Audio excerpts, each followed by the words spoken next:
island on my own. Don't know how I made it here, but I know I stand alone. No sweet caress to comfort me, no touch from a gentle soul. My heart it aches from loneliness, but I know I've miles to go. Miles to go. Miles from home.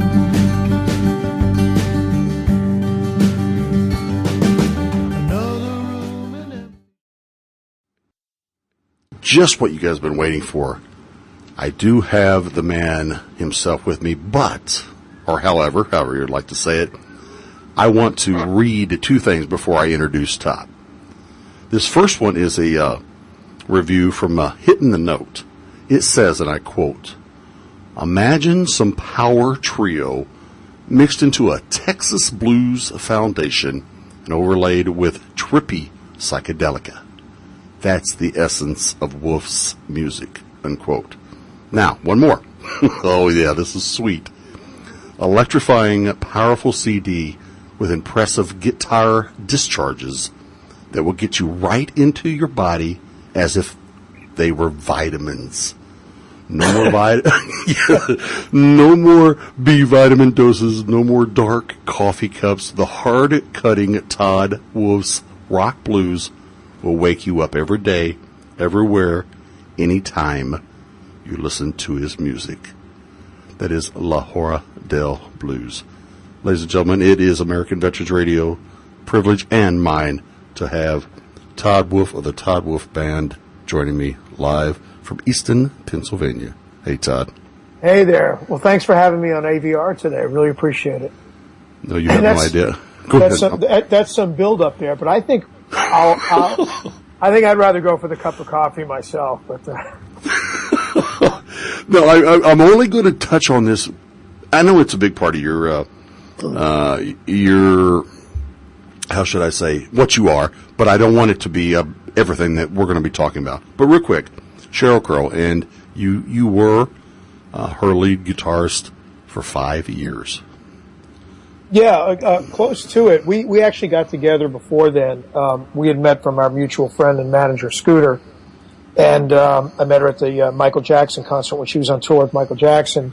And, she would come and visit in town in New York. And she sat in a number of times and she said, "Hey, come on out. Let's write some songs." So we did that back in actually early 1990. We wrote some songs, demoed them. She took them to some labels. We did a showcase. And nothing came of it, but I decided to move out to Los Angeles. So my wife and my older son at that time, we moved out there and got busy with Carla Olson and doing some soundtrack work from Playboy Channel and got my own trio. And the Sheryl thing just kind of came back around. She had finished the Tuesday Night Music Club album, said, "Look, we're going to be going out on tour.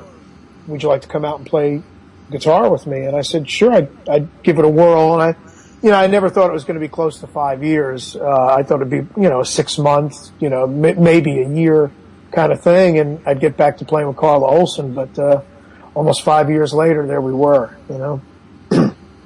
So I have to ask this. What do you think of her transition into country music?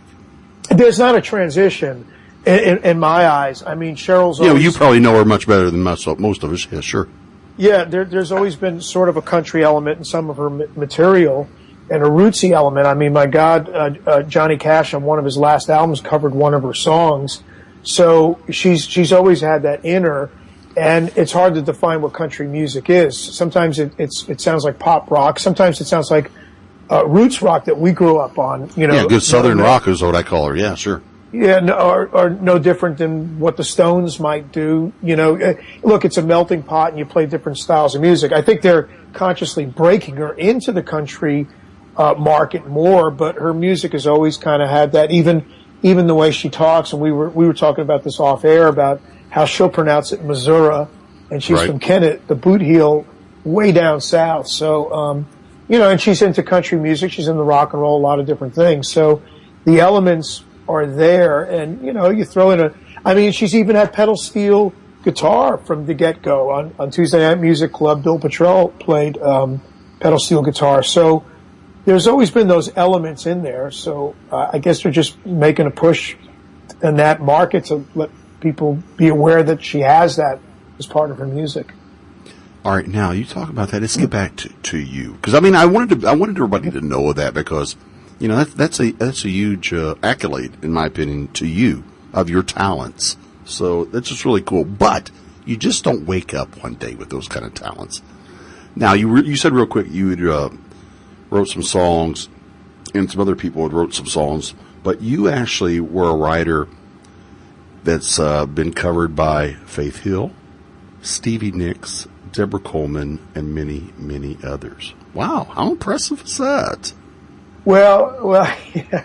Well, thank you. Thanks for the accolades. I'm touching myself over here. I still think I'm a work in progress. Yeah, You've been talking to my wife. What's that? Nothing. Go ahead.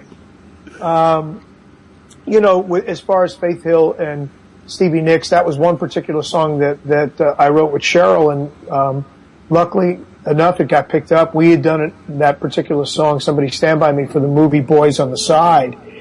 And Cheryl decided she didn't want to do that, and they said, well, so I forget who was that decided we did it, Derek and the Dominoes cover. It was a Bobby Whitlock, Eric Clapton song, Keep On Growing.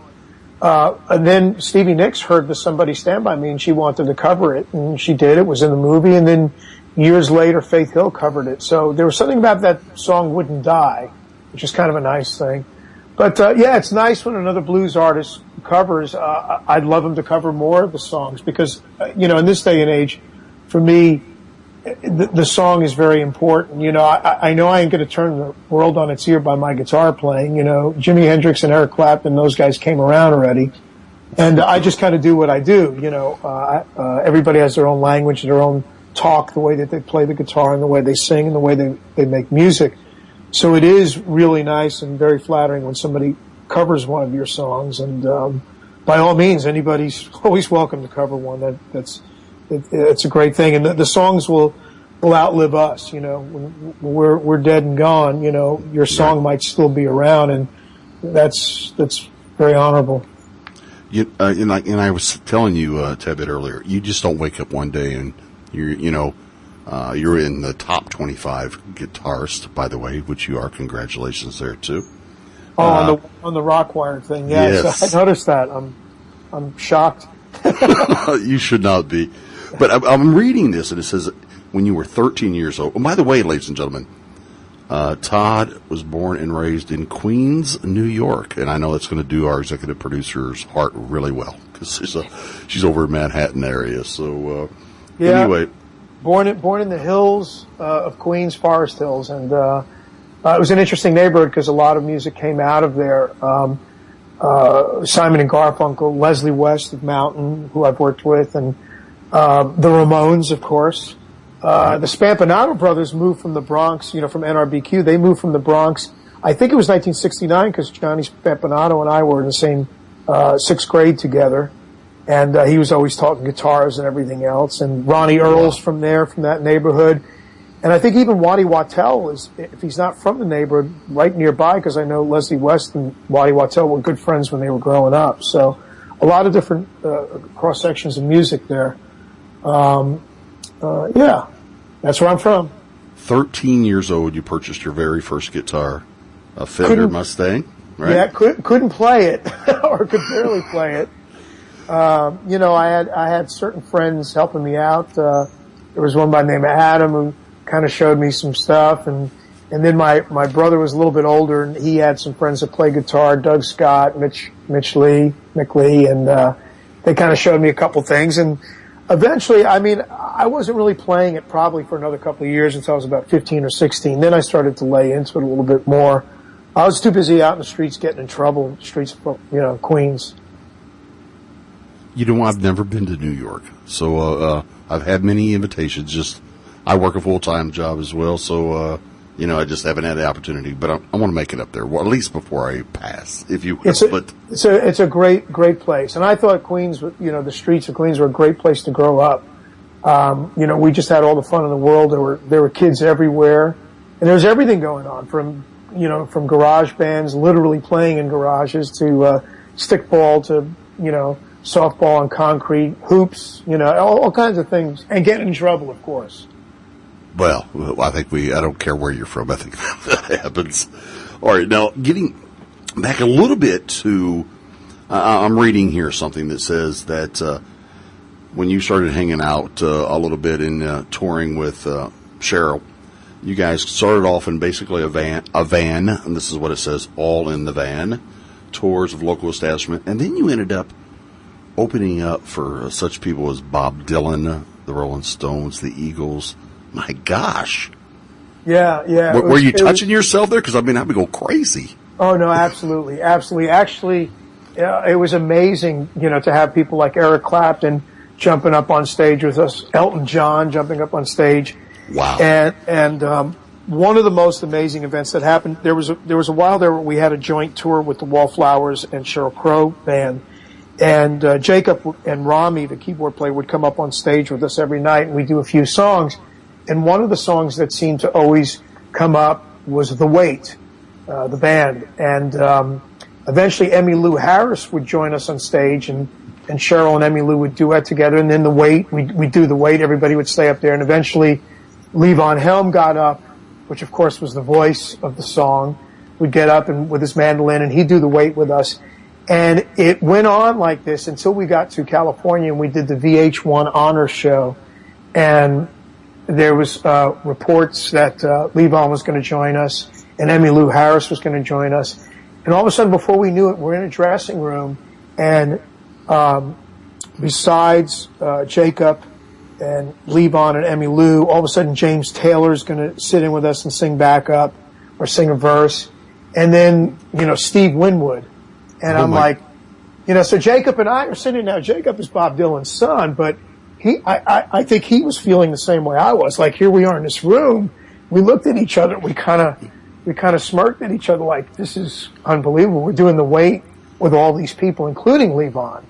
And at one point, the director came over to me and he said, look, we're going to have to pass up on your solo. There's not enough time. And Steve is going to take the solo. So can you point out where you usually take the solo in the song?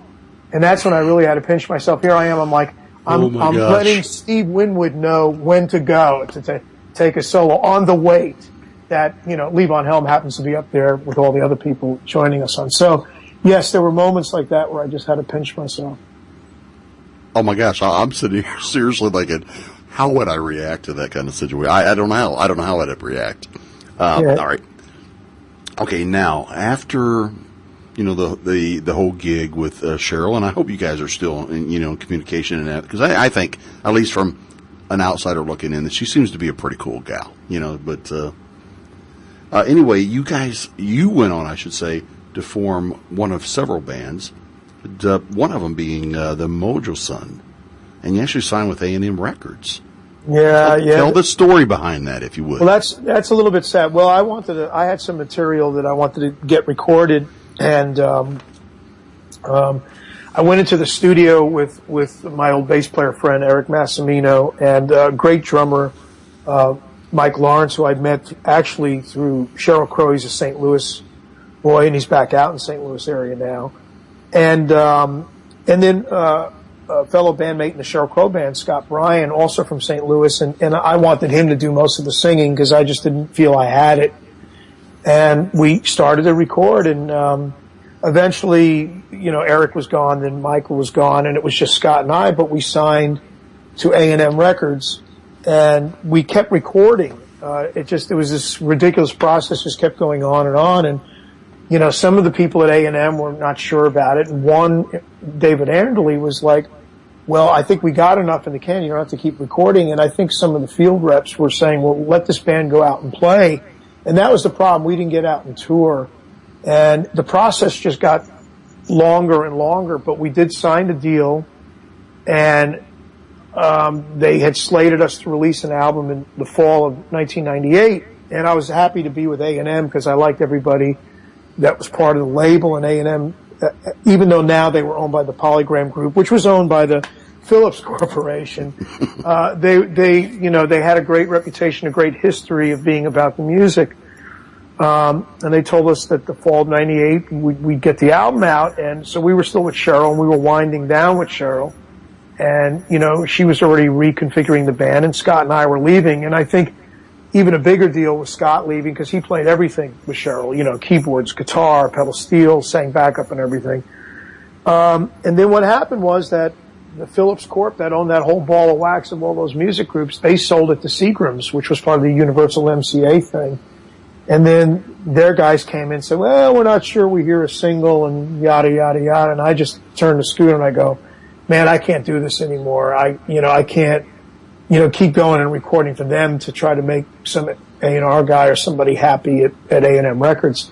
So we signed out of the deal. And in retrospect, it would have been nice to have gotten the album out. And one of these days I'd like to release it. We have all the tapes and everything, and A&M is no more. So, who knows? Maybe we'll get it out there, but there's some great playing, great singing, some great material on it, and some great players. So, but sadly, the album was never released.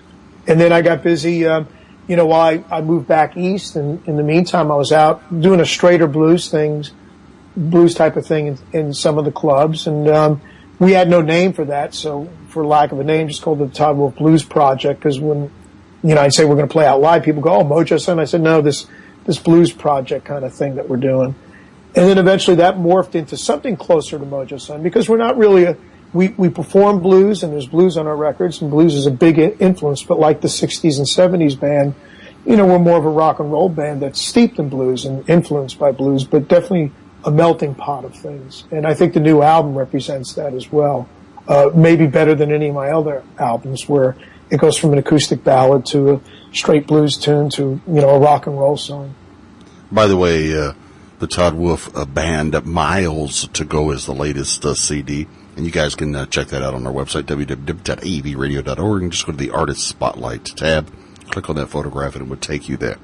Now, you were speaking of blues, and naturally, I've been listening to your music and everything and getting into it, and a lot of people don't realize St. Louis is actually cram-packed of great blues music. So, but you say that blues is kind of part of the roots, and it is. I can hear that in your music. But you coined the phrase blues-adelic rock. Oh my, do describe. Yeah. Well, it was basically, it was, people, of course the blues guys call us rock, the rock guys call us blues, the jam guys call us, I don't know what they're calling us. And, then you get all these people, asking us, what kind of music do you play? And I'm like, well, it's rock, but there's a blues influence and stuff like that. So I figured to myself, well, the 60s were the biggest influence on me, and, bands like Peter Green's Fleetwood Mac and the Cream and, Jimi Hendrix Experience and Band of Gypsies and just so many different bands like that. And, I just figured, well, it's got blues, there's a little bit of psychedelia kind of jamming in it. Way back when, kids, jamming wasn't just sounding like Fish or sounding just like the Grateful Dead. Maybe, yes, I get it. Maybe bands like the Electric Flag and the Cream were the first to really jam. I mean, so there's all different types of jamming. It's, sort of freeform. So one day I just blurted out blues-adelic, because, it just sort of synthesized all those things together. And, so I ran with that. I coined the phrase, just blues-adelic. And some people will use that when they advertise us and some not. But, so that's how that came about. I like that, by the way. I think it's pretty cool. All right. Now, I've got to ask this before we get ready to wrap up, but I understand, I don't know if you're doing this anymore, but you actually are a radio DJ. Yeah, I had done that for a bit. Actually, for 13 years, when I moved here to the Lehigh Valley, I appeared on a blues show. This guy called the Commander had a blues show, and he had me on. He goes, you should think about doing a blues show. And I said, oh no, man, I can't do a radio show. And then, and I spoke to him again. He said, no, you should really think about that. So I met AJ Fritz, the program director there, manager of the station, and he said, "Yeah, it'd be great if you come on into the blues show." So I did, and I did that up until last year, and we've just been on the road so much this year. You know, and I'd like to give a shout out to my bandmates. Roger Voss is our drummer, and Justine Gardner is our bass player, and they're real troopers, great talents, and it makes it easier for me to play. You know, they lay a great foundation. They know what they're doing, as opposed to me that's just kind of guessing as I go.